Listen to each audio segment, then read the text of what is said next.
FERC finally put it in writing.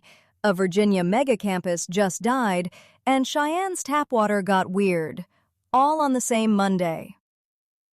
If you're just joining, local pushback on data centers has moved past blanket bans and into site-by-site fights over power, water, notice, and community impact. The sharpest case is Prince William County. QTS pulled its Virginia Supreme Court challenge, which effectively ends the enormous PW Digital Gateway proposal near Manassas National Battlefield Park. This is the Data Center Daily. Today, a real project kill, a county calling a project out of compliance, and rare bacteria in a city's water. Sarah, start us on FERC. If local data center bans and ballot backlash matters to you, hit follow. We'll be back on it soon. Here's what April Bonner at Energy-Storage.News is reporting. This is the one I've been circling all week. FERC's show cause process just became actual orders, directives to the RTOs and ISOs on how large loads get integrated.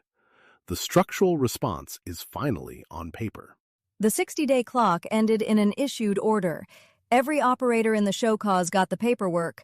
FERC has moved from warning to formal directive. And here's what jumps out. It hits all six. That makes the Georgia carve-out stand out even more.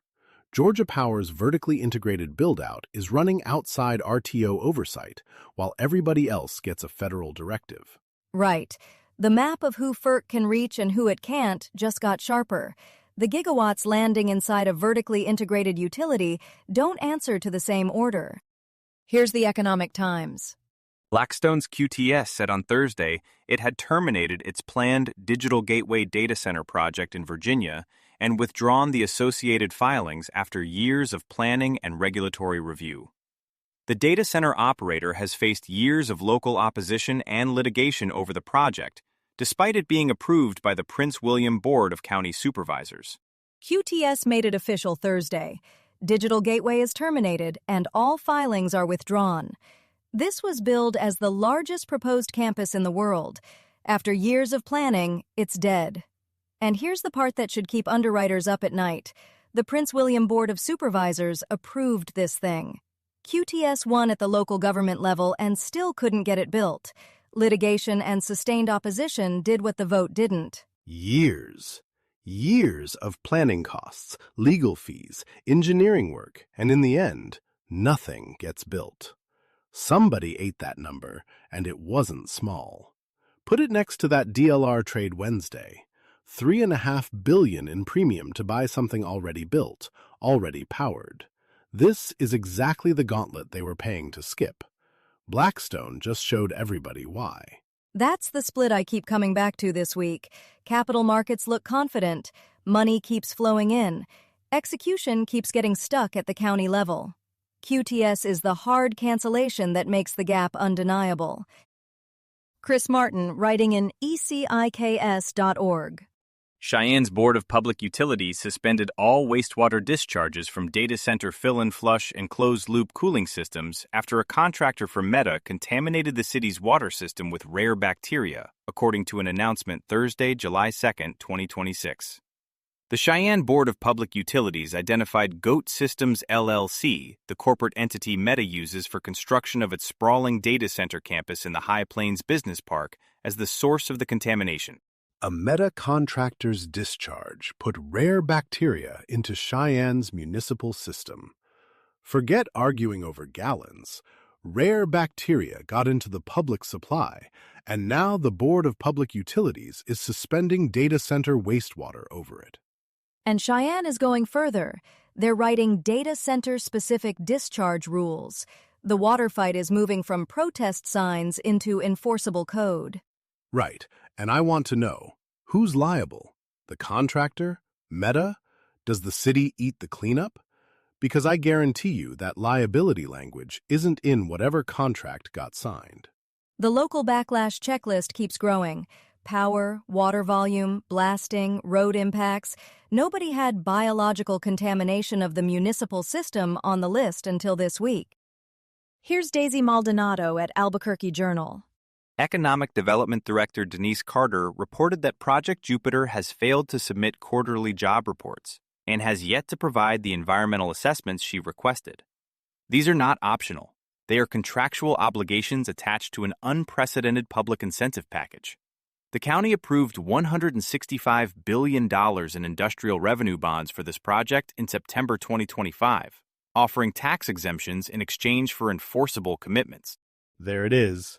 Denise Carter, the county's own Economic Development Director, on the record, June 23rd. Project Jupiter is out of compliance. No quarterly job reports, no environmental assessments she asked for.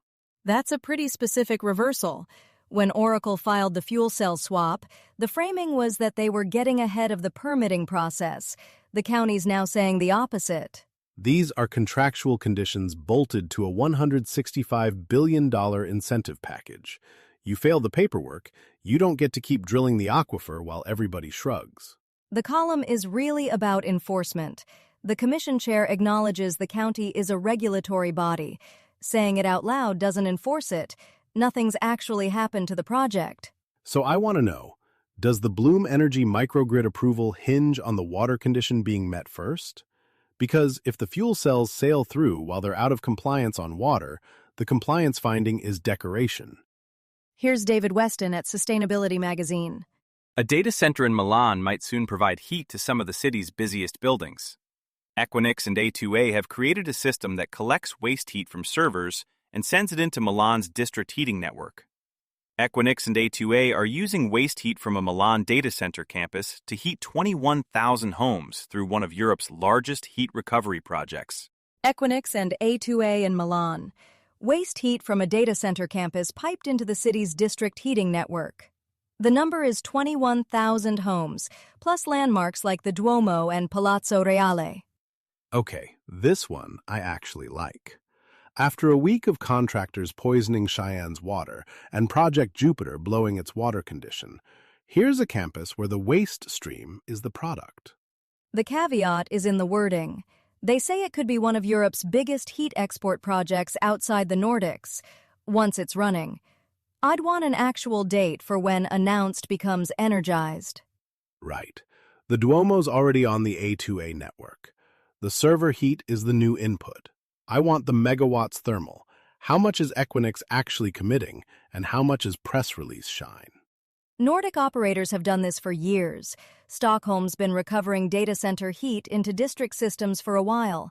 Milan, at 21,000 homes, is what makes this a notable scale-up for Southern Europe. And notice, nobody's fighting this one. No local veto, no discharge permit war. Turns out when the side effect is something the city can use, the permitting path gets a lot friendlier. If you're tracking the infrastructure behind AI, check out Anthropic Pentagon Watch. It's a daily briefing on Anthropic's fight with the DoD over Claude, military AI use, autonomous weapons, and AI procurement blacklisting. Find it wherever you listen to podcasts. Links to all of today's stories are in the show notes, so if something caught your ear, you can dig into the source material there.